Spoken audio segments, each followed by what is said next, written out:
That was beautiful. Thank you so much. Steve, thanks for a beautiful number. Well, it's my privilege to speak to you this morning and wanted to begin to anticipate. So many of you are going on the spring break serve trips. I know that we have chapel on Friday and you'll be prayed over as you go, but our thoughts and prayers will be with each of you as take this wonderful and refreshing break at right in the middle of the semester. And so many of you use it to really serve the needs of others, which is just beautiful. I wanted to speak this morning on the reason we need reasons and why our faith is anchored not only to our spirit but to our mind. One of my favorite passages of Scripture is 1 Corinthians 14:15, where Paul says, I pray with my spirit, but I pray with my mind also. I sing with my spirit, but I sing with my mind also. And I'll come to that in a moment.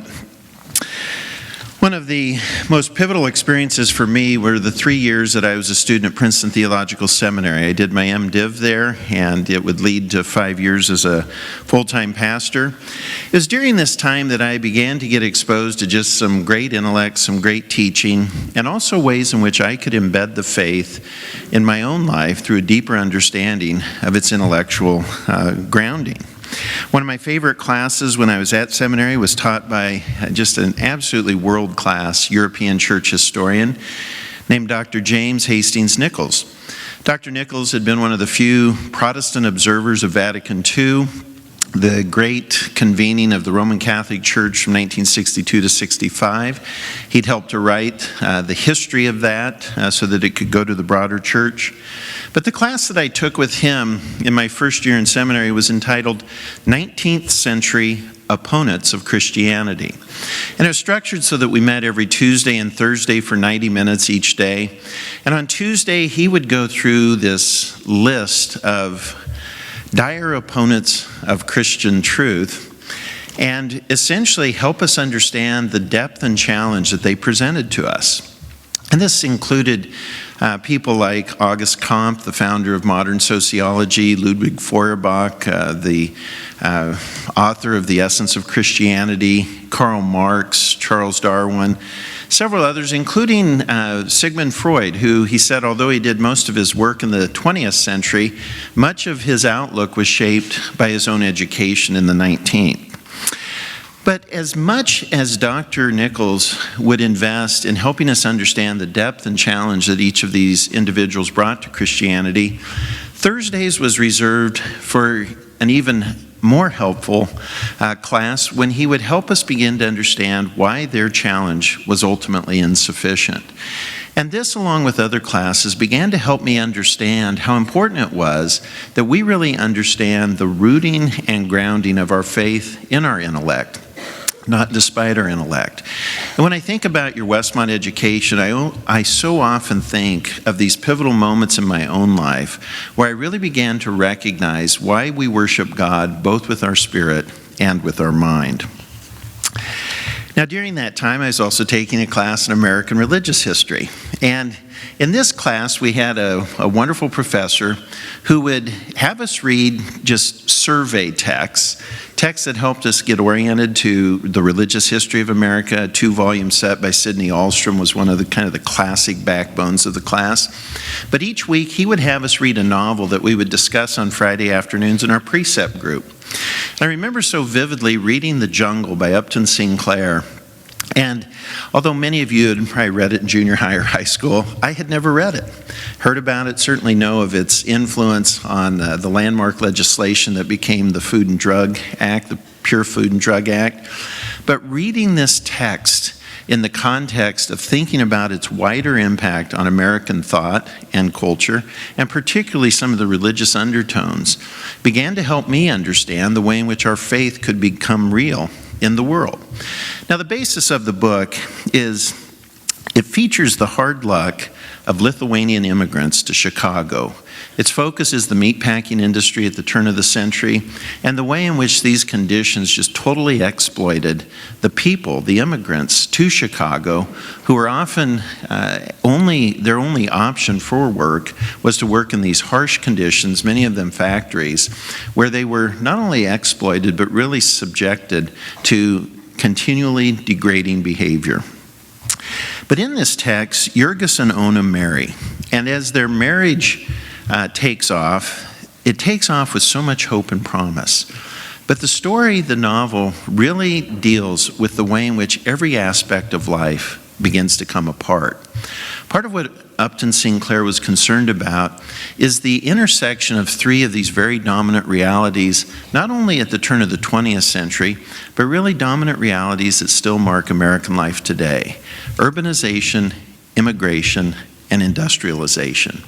And even though we're moving into a post-industrial world, we talk about being in a knowledge society, we recognize that urbanization, immigration, and the broader economy are all interrelated. And there are often people who live at the margins who are totally exploited and taken advantage of, and absolutely need our response in order for them to find a better way, a redemptive way, and a way that actually honors and reflects our deepest commitments to Christ. It also taught me that our faith shouldn't be compartmentalized. I often think of all of these exposures that are meant to not just awaken in us a deeper understanding, but they're also meant to motivate us to come with a broader response. And the serve trips that are right in front of you are meant to do the same thing. I know it's my hope, and I share this hope with so many of us, that these won't be just experiences that you ratchet up during your 4 years at Westmont, but that you'll actually move into a deeper understanding of the complexities of life that you see and minister to in these brief stints during spring break. Now, it brings us to our passage for this morning, taken from 1 Corinthians 14, and I just want to read this out loud. It's just such a great passage that deals with how do we begin to not just want to experience God like through our singing, but also understand the deeper realities of our faith. Beginning in verse 7. Even in the case of lifeless things that make sounds, such as the pipe or harp, how will anyone know what tune is being played unless there is a distinction in the notes? Again, if the trumpet does not sound a clear call, who will get ready for battle? So it is with you. Unless you speak intelligible words with your tongue, how will anyone know what you are saying? You will just be speaking into the air. Undoubtedly, there are all sorts of languages in the world, yet none of them is without meaning. If then I do not grasp the meaning of what someone is saying, I am a foreigner to the speaker, and the speaker is a foreigner to me. So it is with you. Since you are eager for gifts of the Spirit, try to excel in those that build up the church. For this reason, the one who speaks in a tongue should pray that they may interpret what they say. For if I pray in a tongue, my spirit prays, but my mind is unfruitful. So what shall I do? I will pray with my spirit, but I will pray with my understanding. I will sing with my spirit, but I will also sing with my understanding. Now let me just observe briefly the meaning of spirit and understanding. Spirit literally means, taken from pneumata, that by which we perceive. It's meant to convey our feelings, the way in which we reflect on our feelings, the way in which we coordinate our desires, the way in which we even carve out purposive intent. It's really the faculty of feeling and desiring. Understanding, the root word comes from nous, or what we often broadly interpret as mind. And it's meant to be the seat of reflective consciousness, the way in which we judge and determine a course of action, the faculty of knowing and understanding. And so here Paul encourages us to cultivate both the faculty of feeling and desiring and the faculty of knowing and understanding so that we can establish a bedrock and a confidence in the foundation of our faith. Now, also during seminary, during my time at Princeton, I also became exposed to the work of Austin Farrer. And so much of Austin Farrer's work is really pivotal even for today. He lived in the middle part of the 20th century, died in 1968, but his formative work was really in the 40s, 50s, and early 60s. And it was his work, and particularly this book, Interpretation and Belief, that began to help me understand the problem of evil and suffering, the nature of religious faith, and in this book, the particular challenge of what do we consider to be reliable evidence for truth and for belief. And Farrer began to lay out the problem being that people believed that the same criteria should apply no matter what the context or the topic was that you were considering. And what he said is there's all sorts of truths that we have to consider according to the way in which we measure them. He said this means that there are several disciplines that oblige us to follow their basic line of thought. And then he divided it into 4 basic categories. He said the first type is science. And he said it's both natural and social. And for example, he said, when you study biology, you introduce artificial boundaries so that you can study the nature of biological life. When you study physics, you introduce artificial boundaries so that you can understand the physical processes of life, and so on and so on. When you study economics, you introduce artificial boundaries so that you can study life from an economic perspective. And his point was that no matter what subject matter you were studying, it required the engagement of your active intellect, but it also required that you learned how that particular discipline functioned according to reason. The second category was personal understanding, and this was the way in which you as an individual engaged your work. And this was Ferrer and that whole group that began to rebel against the scientific method. It was their approach to how do we actually engage the human subject. They were so against this idea that you could study anything from an objective perspective, recognizing that whenever you engage a topic, it fundamentally impacts you, and your very engagement with the topic fundamentally impacts the topic. The third category was ethics, and then the fourth, the nature of religious truth. Now, he came to this because he recognized that people, particularly philosophers at Oxford and Cambridge, those given to analytic philosophy and linguistic analysis, were getting particularly effective at dismissing the religious question and ultimate question about the nature and reality of God and the nature and reality of our relationship to God.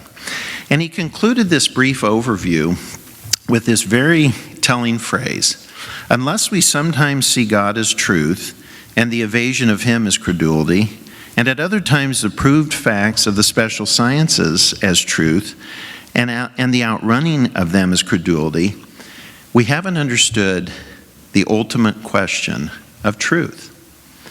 And I think this is such a helpful distinction for us to understand.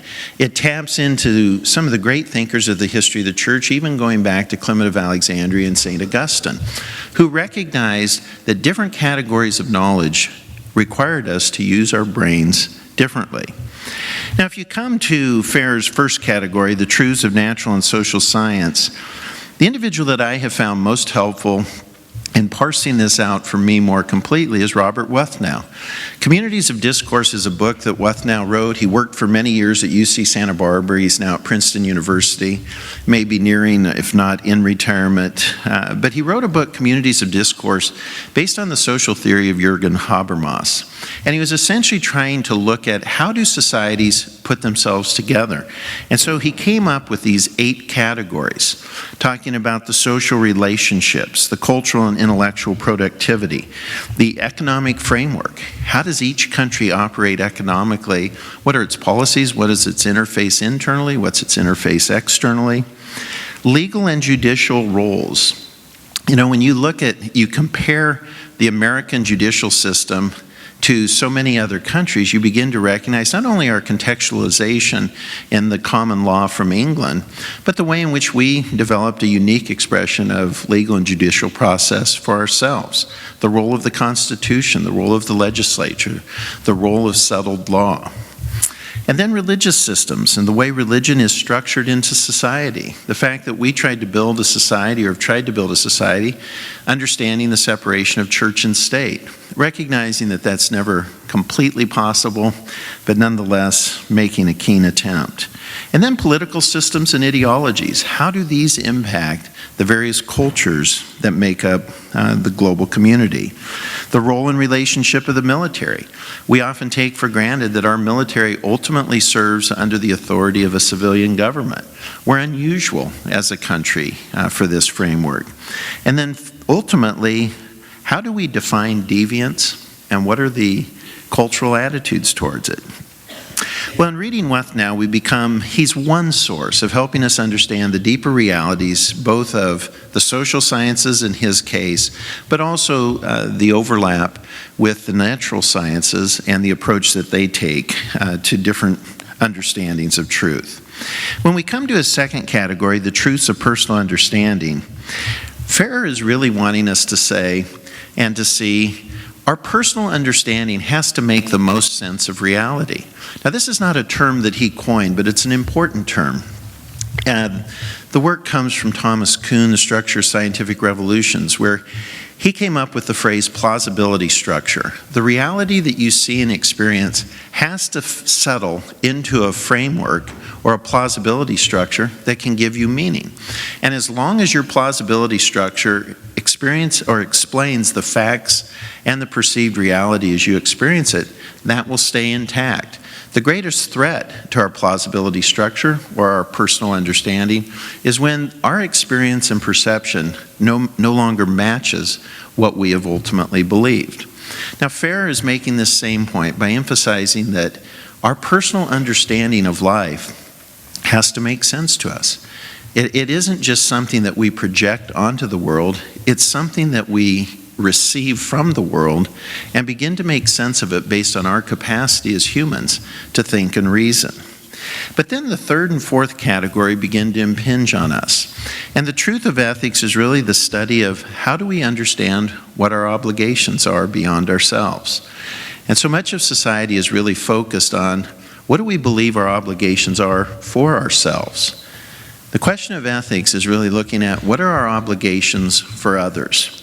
And then ultimately, how do we understand the unique nature of religious truth? Well, of course, what chapel presentation could be complete without a quote from Pascal? We just have to go to the reliable sources. I was also introduced to Pascal when I was in seminary.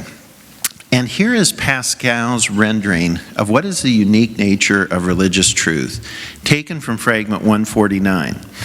Now, many of you know that I love Pascal, but it's probably been a while since I shared that I loved my wife so much that the first gift I ever gave her was a copy of the Pensées, even before A Dozen Roses.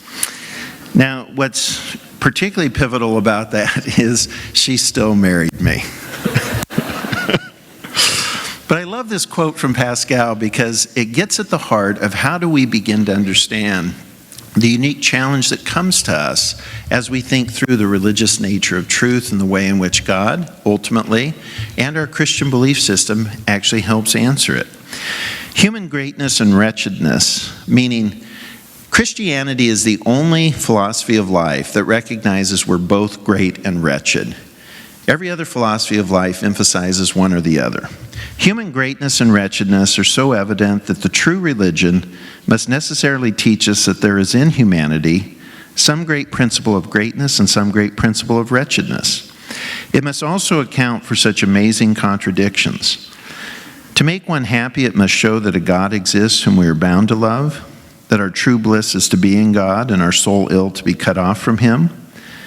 Our true religion must teach us how to cure pride and concupiscence by teaching us our true good, our duties, the weaknesses which lead us astray, the cause of these weaknesses, the treatment that can cure them, and the means of obtaining such treatment. And he goes on to say, see if any thought system, philosophy of life, can provide answers to these questions, and then compare them to the answers that Christianity provides, and see if you aren't compelled. Pascal is the vehicle that God used to bring me to a full wealth of conviction. It was also during this time that I was introduced to the great poetry by George Herbert, one of the famous metaphysical poets, lived from 1593 to 1633. And 2 years ago, I was introduced to the singer-songwriter Steve Bell, whom we had in chapel just about a year ago. And when I was hearing Steve had written a song based on the works of Malcolm Guite, a poet, teaches and works at Cambridge University in England. And when I heard Malcolm Guite's poetry for the first time, I said to Steve, this sounds just like George Herbert. It reminds me so much of the great poetry of George Herbert, who was a country parson, the younger brother, the father of modern deism, Lord Herbert of Cherbury, but also a person devoted to finding the reasonableness of the Christian faith so that we could understand our life with God more profoundly. Well, when I heard Malcolm Guite and began to just sense in him the spirit of George Herbert, Steve proceeded to tell me that, well, that's not an accident. Malcolm Guite is actually a Herbert scholar, and this is his specialty.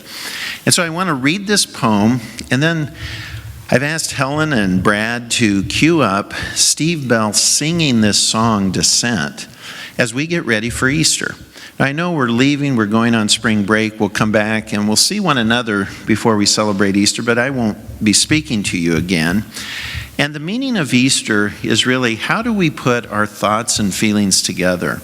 How do we take a full inventory of our own need for Christ and the fact that during this time of Easter, we experience both our own recognition of our need for Christ and the courage and strength that comes as a result of loving and serving Him. Now read along with me. I've had it printed into your outline. This poem by Malcolm Guite. We're going to listen to his song and then I'll give a concluding comment. They sought to soar into the skies, those classic gods of high renown. For lofty pride aspires to rise, but you came down. You dropped down from the mountains sheer, forsook the eagle for the dove. The other gods demanded fear, but you gave love. Where chiseled marble seemed to freeze their abstract imperfected form, compassion brought you to your knees. Your blood was warm. They called for blood and sacrifice, their victims on an altar bled. When no one else could pay the price, you died instead. They towered above our mortal plane, dismissed this restless flesh with scorn, aloof from birth and death and pain, but you were born. Born to these burdens, born by all, born with us all astride the grave, weak to be with us when we fall, and strong to save.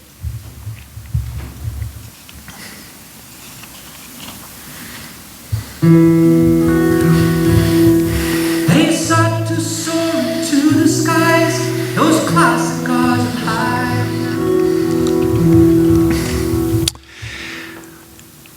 Well, I conclude with this observation by Leszek Kolakowski. We don't need more people who can talk about the social utility of faith.